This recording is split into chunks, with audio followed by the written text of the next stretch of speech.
Hey guys, welcome back to Electrical Car Repair Live. Our mission in the garage is to save you guys as much money as we can. That's why we make these absolutely free videos and we teach you how to fix your car for free. Let's go ahead and start on it now.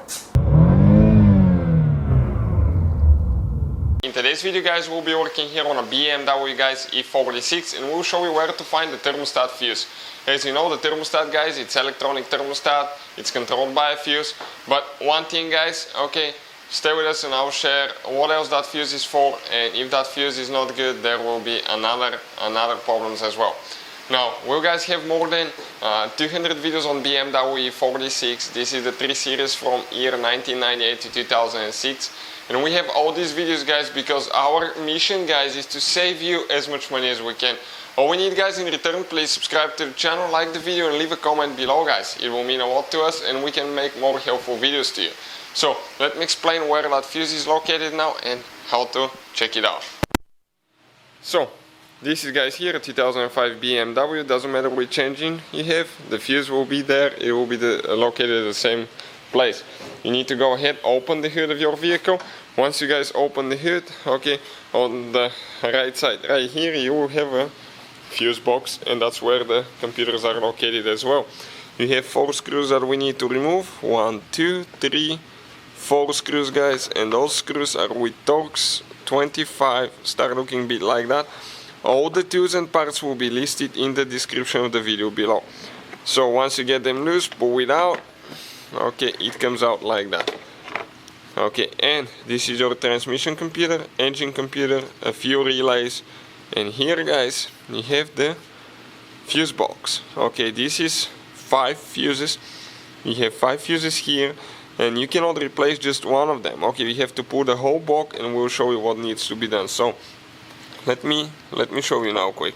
Right here guys, with a flathead screwdriver, there is one tooth that we need to spread out and at the same time pull the fuse box up.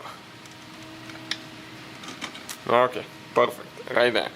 Now those are just standard fuses and you can go ahead and replace them, each one of them. Okay, super easy.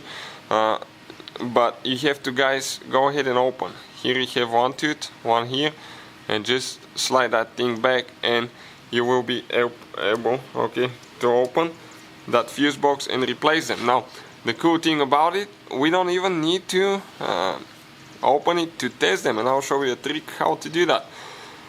Now the fuse for the thermostat guys is fuse number 3, starting on the opposite side of the tooth here. 1, 2, 3, 20 amp fuse in our case right here. I'll get a voltmeter guys, we'll set it at continuity testing. What this one does, it checks for communication and make sure that the element is not broken. It's like touching these 2 probes together and you're going to get close to 0 if you have good fuse. If the fuse is bad, you will just get screen like that there is no communication between the left side of the post and the right side. So check this thing out. This fuse guys for the thermostat is definitely good. This fuse is also for the crankshaft position sensor, so if that fuse guys is bad, your car will not start as well. So otherwise you have a problem somewhere else guys. When you're ready to put it together, okay, just push it in. And don't forget guys, okay, don't forget to go ahead and put your box here, okay, and get this thing tight, because if water and humidity gets inside of it, okay, it can guys damage, okay, your computers, and you don't want that to happen. Okay, perfect, I just need to get it tight. So thank you for watching guys, please subscribe to the Hopefully guys the video was helpful and we were able to save you money. We guys have more than 19,000 free repair videos on our YouTube channels. Check them out. We have videos that can save you thousands of dollars in future repairs. Thank you for watching and see you guys next time.